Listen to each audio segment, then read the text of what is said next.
Hey everybody, it's Honey is Natural. Welcome to my channel. I hope all is good and everybody is staying safe out there, wearing your mask when you go outside. Only go if necessary. Yeah, and just, God bless everybody, and I appreciate all of you all joining me today just for a little, I guess, R&R. We need this. We need each other. So thank you guys. We're going to talk today about the Coach Rogue 31. People have said 30, but if you go online on the Coach website, it'll say 12¼ inches, which when you convert that to centimeters, it becomes like 31 and some change. So Coach doesn't have a number associated with it. Please, can you turn that down?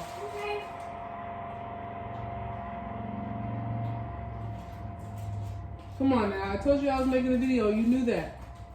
Thank you. Yeah, so it doesn't have a number associated with this bag.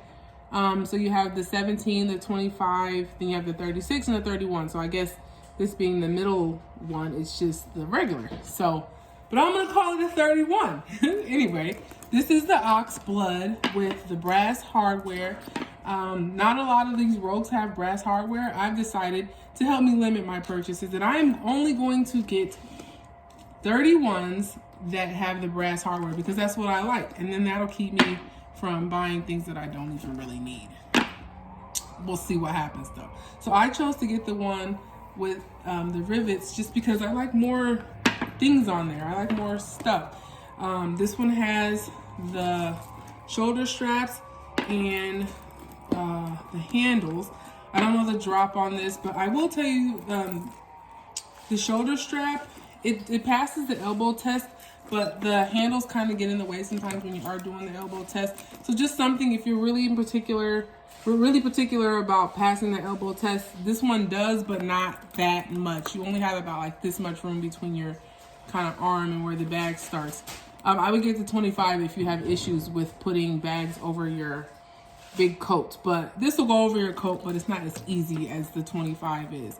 So anyway, so yeah, this one comes from the boutique. They have some of them at the outlets now, and the Coach outlet online. But I really just love the look of this bag because all of the brass hardware. And then I say this is the Oxblood. This is the Oxblood. So you get your tags here with this one.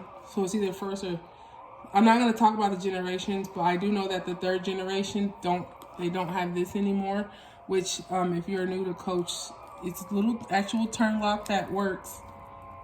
And inside, there used to be a key, I think, in the first generation. Maybe this is the second one, and there's just like a little ringlet there. I think it used to be a point to it. There was a key and then a lock on the side of the purse, and they kind of took that away. But just to keep it, because it's kind of like the signature part about the Rogue, they still kept it with, even though it doesn't have a function. This is the one with the rivets. So something different about the one with the rivets is you get like this little T-rows around there, and these are T-rows. So on the regular Rogues, this is just like a piece of like hardware that doesn't have a row. It's just regular hardware. Oh, and then you get, these are also T-rows right here. Since we're here, so here's the zipper pull. It says Coach 1941.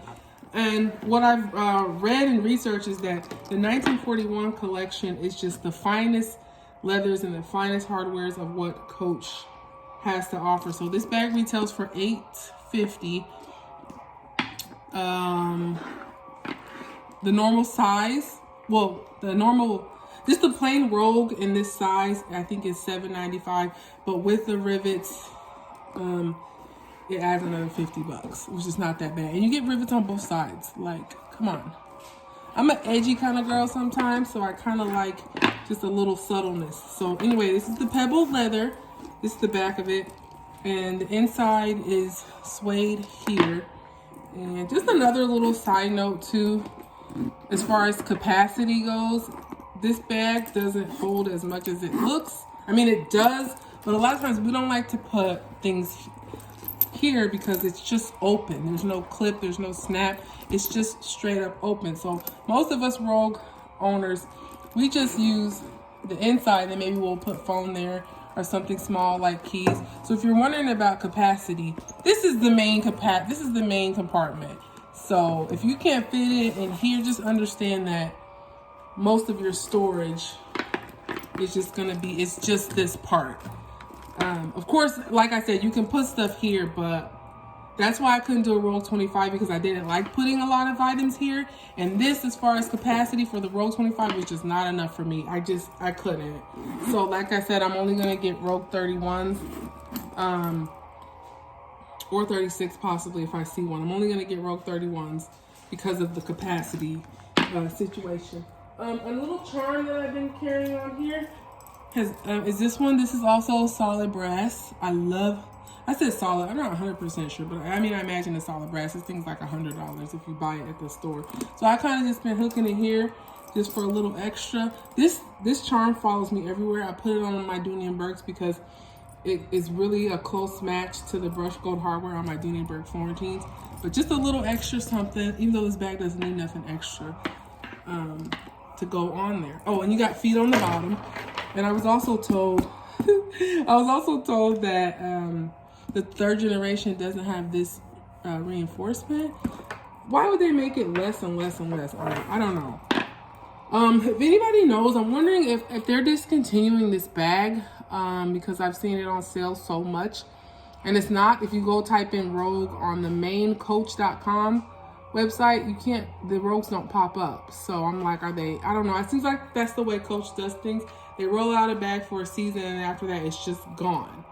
Or it goes to the outlet for a little bit and then after that it's just gone. So that's kind of as opposed to like a Louis Vuitton or a Dooney or some of the other companies, they have, I mean, a Coach has their staples, but I feel like Dooney & Bourke, they have it, and if it sells, they keep it.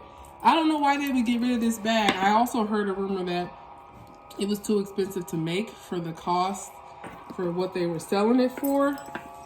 So they're going to get rid of it. I don't know. This is like their top seller as far as boutique bags. So why they would get rid of it, I don't know. So if you have one and you're thinking about selling but you're not sure, consider the fact that it might not come back. And consider the fact that if you do try to get it on the resale market, that it's going to be really expensive. So 2 zippers.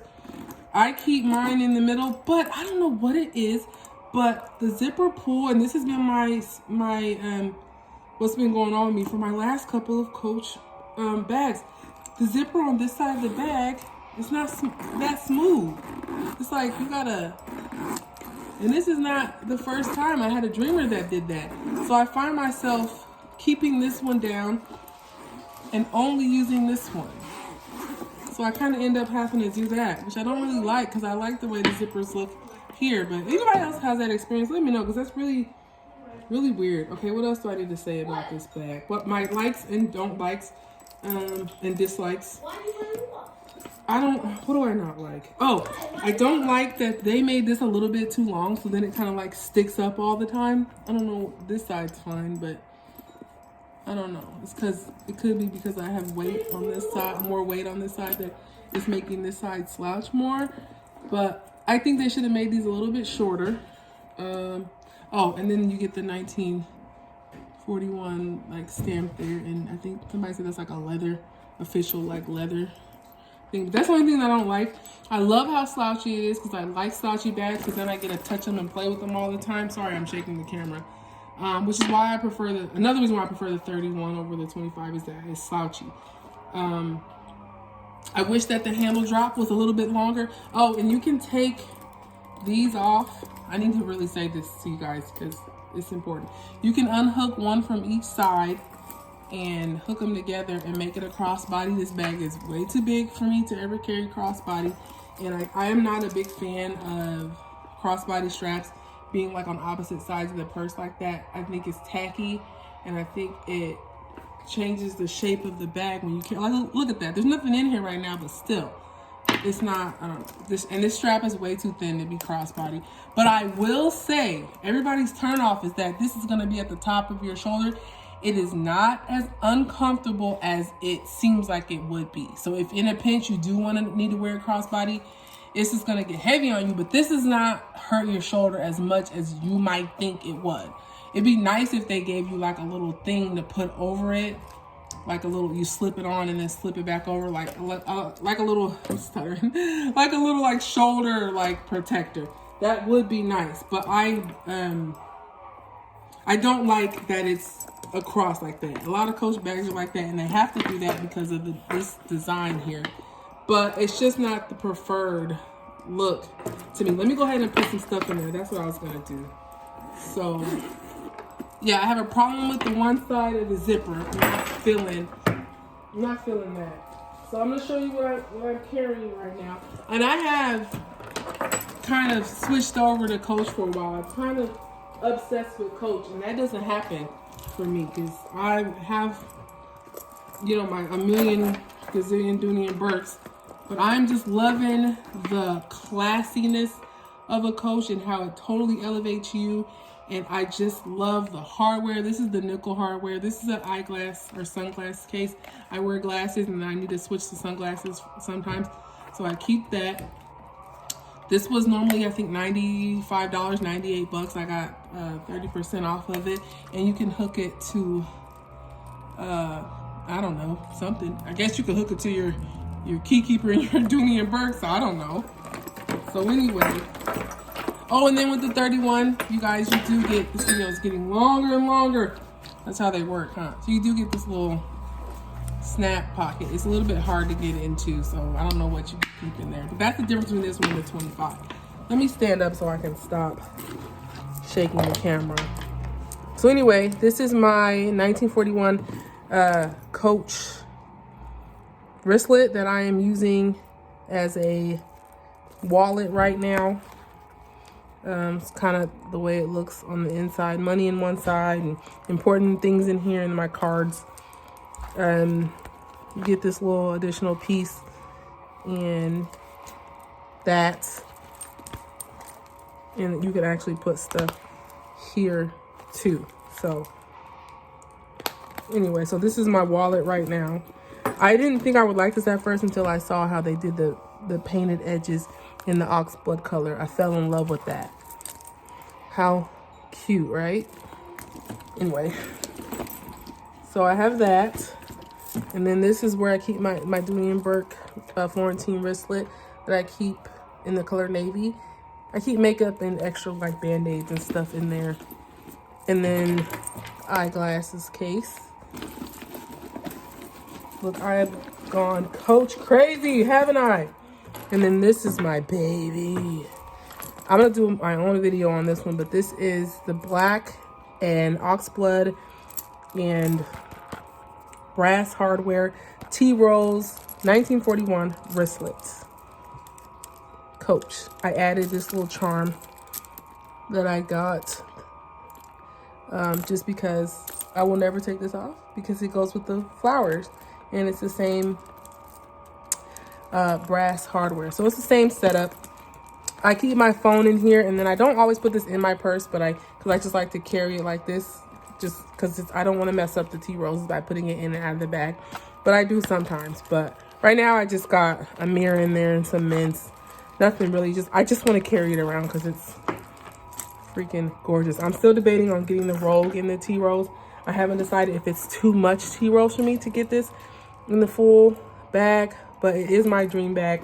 The one this size is $1,500, and 25, which I would probably get this in the 25, but that's $9 something. It's my unicorn bag. I'm gonna get it one day. And so yeah, and so I kind of just put this on the top so it doesn't get all mangled up. But anyway, I don't have it in there that good, because I really just want to show you what the bag looks like with stuff in it and the way it sits. So yeah, there she is with stuff in it. You could always put the straps like that, how I have them, or you can put them in here, but do not store them in here, and do not like make it a habit of putting them in there, because it will leave an indentation in your leather. And I don't know how it would come out in this. If it would come out in this kind of leather. I don't know. But me personally, I tend to like all the extras hanging off my purse. So I leave them like that. Yeah. So yeah, that's how it looks with everything in it. And like I said, this is when you think about capacity, this is pretty much what you get. You can put stuff here, but I don't like the way it leaves like something sticking out. I like for it to look like square. And oh, that's my other con too. These little tags, they always flip around. I got these on wrong. Look how I put them on. That was an accident. Anyway, let's fix that. But I don't like how these things keep tucking back in. This bag is relatively plain on the outside, so you want to show these the little decoration that comes with it. You want to show it. So I don't like that they keep falling back in. If they could have connected it outside some kind of way, that would have been nice instead of it being on the inside part. But there she is. I kind of want to show you on the body, but I don't want to show my body. Let's see. Show you real quick. My recycling over there.